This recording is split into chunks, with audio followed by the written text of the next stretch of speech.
CM Punk when he was fighting the first time. I was like, this is stupid. You know, this guy is stacking himself into a position to try to not fail by making the challenge so difficult that even if he fails, you don't really. But this is fully different now. Yeah. Like now I'm cheering for him because he was humiliated. Like he didn't just fail. He was humiliated. He in front of everybody was shown to be, people would judge him as weak or the judgment that he would feel is bad. And he said, I'll go do it again.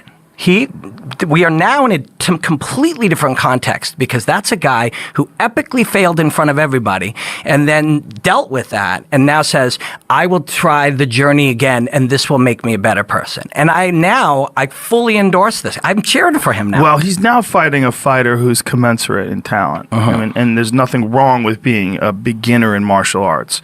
But there's something wrong with thinking that you can be a beginner and fight Mickey Gall. Big time. It was a foolish venture. And my approach to it was this is going to be a very good lesson for people that are fans of positive thinking and they think that's enough. That shit is not enough. If you weigh 110 pounds, you get positive think your way to the bank. Francis Ngannou's still going to punch your brains out. There's just no way around it. And a guy who has really very little experience in martial arts and has rudimentary control of his body. I mean, that's what I saw when I saw him training. When I saw him training, I was like, "Oh my God, this guy's going to get killed." He did not belong there in that context, but he belongs here. Yeah, and everything's contextual. Like just because I thought that was stupid, it was stupid. Right, it was stupid. But that doesn't mean in this context I can't look and go, "There's a guy who didn't need to. He doesn't need to come back. He doesn't need to try again. He doesn't need to go into the gym." And I've been there. You're in the gym, and everyone's going, "Oh man, you did good." I didn't do good. I fucking failed miserably in front of everybody and then show up there, clean the mats, and work really hard and say, I'm going to try it again. And yes, that fight still, him and this guy, still should take place somewhere else. 100%. It should. I mean, it shouldn't even be on the Tuesday Night Contender show. No, it shouldn't. It should be in some amateur event somewhere. Because that's really what they are. They're guys learning how to compete. Yeah.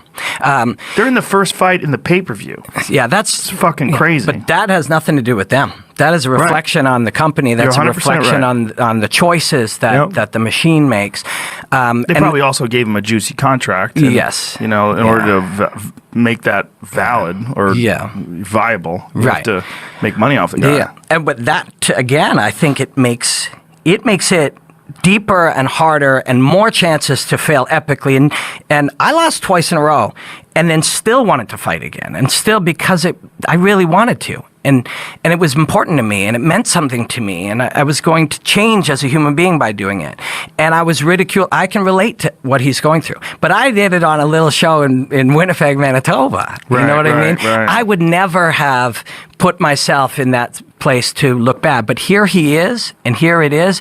And I'm cheering for him as a human being in a weird situation that has been put himself into a deep, dark, hard spot and saying, my way out of this is to try really hard and really go in. And the chance, all that I would want for him if I knew him and he was my friend, is to fight your way through some adverse situations, to be able to be in it and find when it's hard, you discover, I can handle when it's hard. I can get up when I've been dropped, or I can fight through not being able to breathe. If he loses and does that, it will have been worth it for him. No matter how much ridicule he'll take, it will have been worth it for him. What was really weird watching him walk to the cage was that he was approaching it like a pro wrestling fight, because he had done so many of these pro wrestling matches that he was walking to the cage with like pro wrestling mannerisms and everything. And I was watching this and I did like an internal head shake, like, oh fuck. Yeah. Like you can't, it was a terrible idea. Yeah. Like whoever on everybody's his part. side said that he could fight Mickey Gall, you're out of your fucking mind. Watch that kid fight once. That kid is very good on the ground. Yeah. Very good. And big and strong and young. Stand-up's not bad either. Yeah. And he's tough as shit, and he's smart, he's clever, and he's mean. Yeah. He's a mean fucker. And that is, at that stage, he was maybe 1-0, I think, or maybe 2, but it's still the lowest level that there is in the entire elite world of fighting. It didn't matter. Yeah. It was the way he won. Yeah. Like, you saw it. You saw the way he took that guy's back and the way he sinks hooks in. And like, when he was on top and just delivered Nasty. with but Just that's nasty. and you're 100% right. If somebody's watching that is the reality of thinking, I won't really worry. I'll put myself in a situation that I can't win, but I've got guts and heart and I believe I'm going to do it. You get the metaphorical version of that punch in the face if you go through life like that. Yes, you do. And you know what? You shouldn't do it in fighting because you don't want those punches in the face if you can't avoid them. Like, if you're in a situation where you want to prove your toughness and you want to battle it against someone who's of your skill level and try to figure your way through the maze of this contest, that makes sense. What doesn't make sense is getting punched in the face unnecessarily. Yeah. And when you fight, in my opinion, when I looked at that fight, I was like, Mickey Gall's going to smash him. This is just how it's going to go. There's very few fights where I can tell you this is absolutely going to happen. Like, here's a perfect example. Rafael Dos Anjos against Colby Covington. I don't know what the fuck's going to happen. No idea. I don't know. Nope. They're going to get in there. They're going to throw down. Let's see. Let's see. Mickey Gall versus, I forgot. Phil. CM Punk. Yeah. What's his real name? Phil Jackson? No. Hardman? What's his fucking name? Phil... Whatever. What? Yeah. CM Punk. Yeah. What is it, Jamie? Brooks. Yeah. Phil Brooks. Yeah. Sorry, Phil. I was like, well, this is a terrible idea because he's just going to get. You can only get punched in the face so many times in your life. Yeah, and you have a number, whatever the number is. Everybody's different. Mark Hunt's number seems to be extraordinarily high. Yeah, yeah. There's some people that can just take it. It's true, but you don't want it when you can't avoid it. And he's not going to avoid it in that fight. No. He was going to get smashed. Unless Mickey caught a crazy arm bar early in the fight, and that was what he gave him.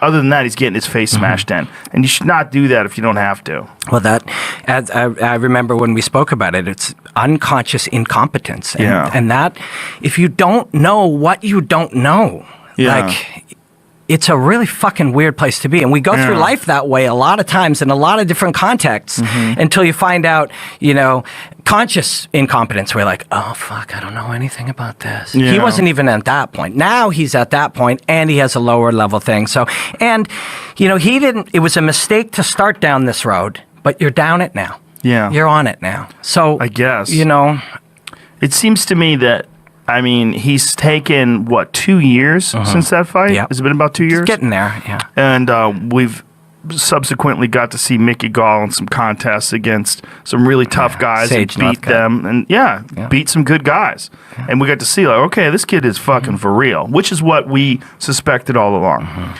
But we don't know anything about Phil. We haven't seen him spar. We haven't seen him train. But from what I saw... When I first saw him training, when I first saw him sparring and moving around, I was like, God damn, there's a lot of work to be done. Yeah. Like first steps of Everest work to be done. It's like, this is, we're not talking about a guy who has like a deep background in martial arts, like Brock Lesnar. Yeah. Wrestling is absolutely a martial art. He was a legit top of the food chain amateur wrestler. He was a fucking monster. And a physical monster. That and a psychological monster. Like fighting is skills for sure, but it's your body and it's your mind. And when you are a heavy competitor, when you're able to focus in the deepest, most fearful conditions, Brock Lesnar did that. And physically, when you're aware, like you said, we're aware of where your body is in space and how to control it. That can take a lifetime. Yeah. And so it's a weird one. But I think it's something you also develop as a child, as a young kid. Like when you're in your developmental years, 13, 14, 15, your body's growing, and it's growing into whipping kicks and punches and shooting takedowns and landing chokes. Your body develops that way. When you're a full-grown man in your 30s, and then you're starting to throw roundhouse kicks and front kicks, and your body's all goofy and shit, and doesn't want to listen right. It's not pliable. It's not elastic. It's just you're a different animal. You can still learn anything. You at 50 years old, you can take up anything in the world. You take Fuck up yeah. anything, and you should. Yeah, you should. But you shouldn't, go in the NFL with it. Or if you Right. start playing piano when you're 50, you should learn to play piano and show all your friends that you know the song. Right. But you can't go be in a concert piano scenario where